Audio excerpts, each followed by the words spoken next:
Sosyal medyada paylaşımda bulunurken dikkatli olmak gerekir. Elbette ki ifade özgürlüğü anayasa tarafından korunmuş bir haktır. Herkes bir konu hakkında düşüncelerini ifade etme özgürlüğüne sahiptir. Ama şu da bilinmelidir ki bu hakkın bir sınırı vardır. İfade özgürlüğü kapsamına eleştiri de girer, hatta sert eleştiriler de girer, uç fikirler de bu korumanın kapsamındadır. Ama iftira, yalan, hakaret, bu tarz ifadeler ifade özgürlüğünün kapsamına girmez. Suç teşkil edecek bir sınırın içine dahil olmuş olursunuz. Bu anlamda ne yazık ki son dönemde Hüdapar aleyhine de gerek basın özgürlüğü sınırlarını gerek de ifade özgürlüğü sınırlarını aşan çok sayıda paylaşım yapılmakta. Tabii bu paylaşımlar suç teşkil ettiği için biz de Hüdapar'ın avukatları olarak bu konuda gerekli adımları atıyoruz. Gönül isterdi ki biz bu adımları atmayalım. Yani ülkemizde bu tarz paylaşımlar yapılmasın. Ancak bunların sayısı çok fazla olduğu için ve kötü niyetli paylaşımlar olduğu için biz bunlarla ilgili başta savcılık nezdinde suç duyurularında bulunuyoruz. Şu an çok sayıda suç duyurusu bulunmakta. Savcılar bunlarla ilgili işlemleri başlatmış bulunmakta. Kimisi bu hakaret eden şahıslardan kimilerinin ifadesi alınmış, kimilerinin ifadesi alınması için de karakollara ilgili müzakereler yazılmış. Tabii sadece bu şahıslarla sınırlı değil, özellikle sosyal medyada bazı haber sitelerinin takipçileri çok olan bazı şahısların da ne yazık ki bu furyaya katıldıklarını görüyoruz. Onlarla ilgili de biz sulh ceza hakimliklerinden, tabii bunlar bir partinin aynı zamanda siyasi itibarını zedelediği ve paylaşılan içerikler gerçekle bağdaşmadığı için erişimin engellenmesi talep ediyoruz.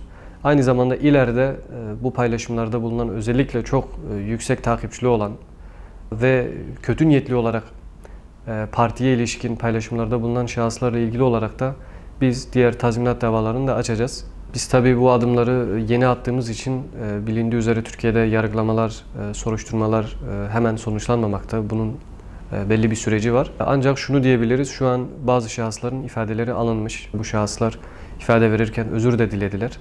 Pişmanlıklarını da ifade ettiler. Bazıları tabii operasyonel hesaplar. Bunlar bu işi çok bilinçli olarak yapıyorlar. Belli bir amaca matufen yapıyorlar. Bunun aslında yaptırımları var. Bazıları bunu bilinçsiz olarak yapmakta. Bunu yapan bazı vatandaşlar zaten soruşturma aşamalarında özür dilemekte, pişmanlıklarını dile getirmektedirler. Sosyal medyada işlenen suçlar, sosyal medyada orada kaldığı sürece her zaman bunu paylaşan şahsın önüne çıkabilmekte. Dolayısıyla bir şahıs bazen gündemin şehvetine kapılıp kendini tutamamakta ve sosyal medyada ağza alınmayacak küfürler, hakaretler edebilmektedir. Biz tabii bunlar tespit edebildiklerimizle ilgili hemen suç duyurusunda bulunuyoruz.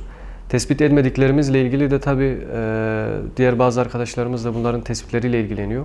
Bunlar tespit edildiğinde yine bu suçlarla ilgili suç duyurusunda bulunacağız. Dolayısıyla sosyal medyada paylaşımda bulunurken dikkatli olmak gerekiyor.